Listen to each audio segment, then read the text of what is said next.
Entre outras coisas, se discute o seguinte: de que maneira as pessoas levaram dinheiro para fora do Brasil? Aqueles que levaram de maneira ilegal vão poder trazer essa grana de volta, sob condições.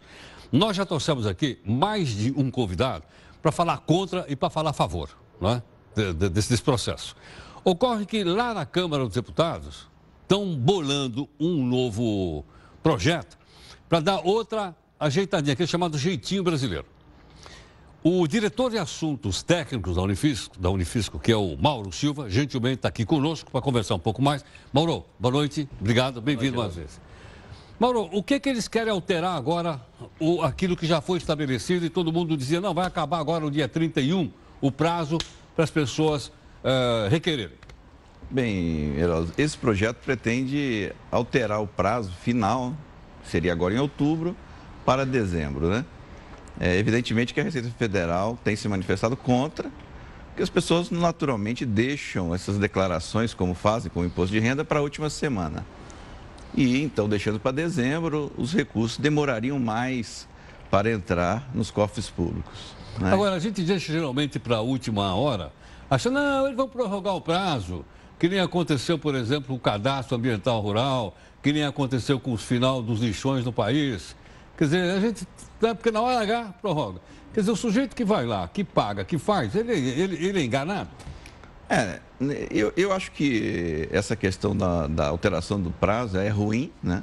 Como a Receita eliminou isso nas declarações de imposto de renda, mas eu vejo que em relação a essa repatriação, não é essa a nossa principal crítica, Heródoto. Qual é a principal? A nossa principal crítica em relação a isso é a possibilidade dessa repatriação em si. Na verdade, nem é repatriação, né, Heródoto? Porque a lei não exige que os recursos que tenham sido remetidos sem declaração ao fisco, que tenham remetido ao exterior, retornem. Você pode regularizar e deixar lá. Então, o termo repatriação não é bem adequado. Tá. É apenas regularização. Tá. Né?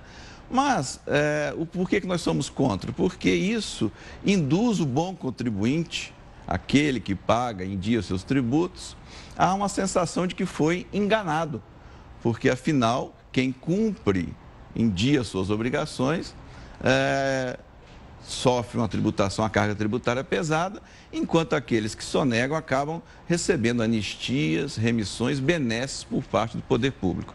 E isso, há vários estudos nesse sentido que demonstram que esse tipo de atitude, junto com parcelamentos especiais, refis, diminui a disposição do contribuinte de cumprir voluntariamente as suas obrigações.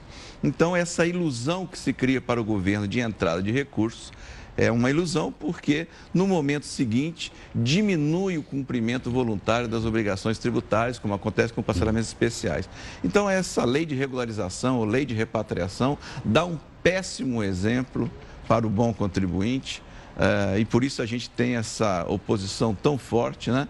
Então, essas modificações de esticar prazo, de regularizar um ponto ou outro, para nós ficam em segundo plano, quando na verdade para nós a existência dessa possibilidade em si já é bem danoso para o Estado brasileiro. Agora, Mauro, nós estamos recompensando esse pessoal, haja vista que ele vai receber 15% de imposto mais 15% de multa, né? E me parece que isso na soma não dá 30%. Da 22, porque remete a uma época em que o dólar era favorável para ele? Sim, o dólar será fechado lá em 31 de dezembro de 2014, né? Então, ele para regularizar, ele pagará 15% de imposto e mais 15% que seria a multa, né? Mas, devido a essa diferença de cambial, nem seria esse 30%.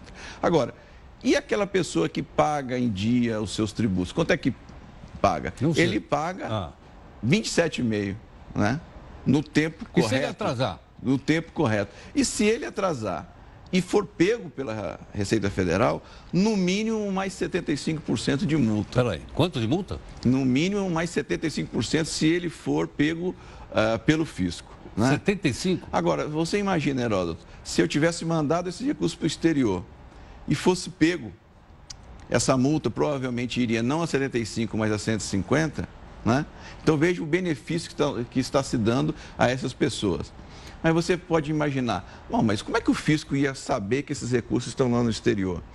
Bem, Heródoto, A partir do ano que vem, nós temos vários tratados internacionais entrando em vigor que iria permitir o fisco brasileiro conhecer quem são essas pessoas que mandaram esses recursos. A partir de 1º de janeiro? A partir do ano que vem. Então, o que nós estamos vendo, então, é que em vez de ser um benefício para o Estado brasileiro, de supostamente arrecadar 25 bilhões, nós... ano que vem, teríamos como alcançar essas pessoas e essa arrecadação, em vez de 25, poderia ser 75, 80 bi em cima das mesmas pessoas, né? Então, o que se vislumbrou, e eu vi vários especialistas falando isso, é que com a globalização dos fiscos, os fiscos, então, e o brasileiro incluído nisso, teria acesso a essas informações e pegaria essas pessoas. Mesmo na Suíça? A Suíça está nessa ou não? A Suíça sempre é um país mais complicado, mas há um conjunto enorme de países que estão entre esses países que assinaram esse tratado multilateral. Então, haverá uma gama de dados muito grande, uma possibilidade muito grande de troca de informações. Então, certamente, essas pessoas que estão agora se beneficiando da repatriação seriam pegas pelo fisco com multa de 150%, taxa Selic. Então, eu não vejo que nós estaremos arrecadando 25 bi. Eu vejo que nós estaremos deixando de arrecadar 80 bi em cima desses mesmos contribuintes, desses que não exerceram o seu dever corretamente com o fisco. Me explica mais uma coisa, Mauro. Como é que eu vou saber se esse dinheiro que ele mandou lá para fora não é um dinheiro ilícito? Se não é fruto de droga, de tráfico de arma, de roubo, etc. No momento, a lei não permite você regularizar o que é ilícito, mas e essa declaração será feita pelo contribuinte. Se eventualmente numa investigação se constatar, né, que esse dinheiro não veio de meios lícitos, ele será excluído do programa e todos os tributos serão cobrados e todos os crimes... E ele vai ser processado por isso? Vai ser processado por isso. Eu realmente tenho que concordar com você que é uma questão de prova e é uma prova bastante difícil de ser feita, mas se comprovar que se veio, no momento atual da lei, de fontes ilícitas, tudo que foi feito, todas as anistias, elas são revogadas, ele é excluído desse regime de regularização. Agora, me explica mais uma coisa, Mauro. Então, o chamado crime tributário, eu pago, ele deixa de existir? É isso? Infelizmente, no Brasil... Pagou, sumiu? Infelizmente, no Brasil, o crime tributário, ele tem natureza, vamos dizer assim, material, né? Ou seja, se eu pago, eu deixo de sofrer a punição. E não é um crime simplesmente formal. Por ter cometido, posso pagar e ser penalizado por isso, como são em outros países. É uma luta nossa, realmente, que o crime tributário voltasse a ser de natureza formal, ou seja, se pagasse, não seria anistiado aí do crime, não seria o crime esquecido, né? Cheguei à conclusão que se o Al Capone vivesse aqui, não ia para a cadeia. Não iria para a cadeia, porque ele iria pagar. Não ia para a cadeia. E a gente não ia ver também o nosso... Não teria o filme, né? O Maluco Beleza também cantando Ei, Al Capone, né? Vê se tu te emenda imposto de renda, não é isso ou não? Mauro, vamos continuar a conversa aqui um instantinho. O Mauro Silva, que é diretor de assuntos técnicos da Unifisco, gentilmente aqui conosco. Mauro, a gente pode dizer que hoje, graças a essa nova tecnologia, imagino, principalmente a informática, né, e o cruzamento de dados, é mais difícil escapar de uma ação, que é uma ação de cidadania. Eu acho que pagar imposto é uma ação de cidadania. Sem dúvida. O imposto justo, na é verdade? Sem dúvida. Mas há necessidade de fazer essa conferência. Esse aparato é melhor hoje?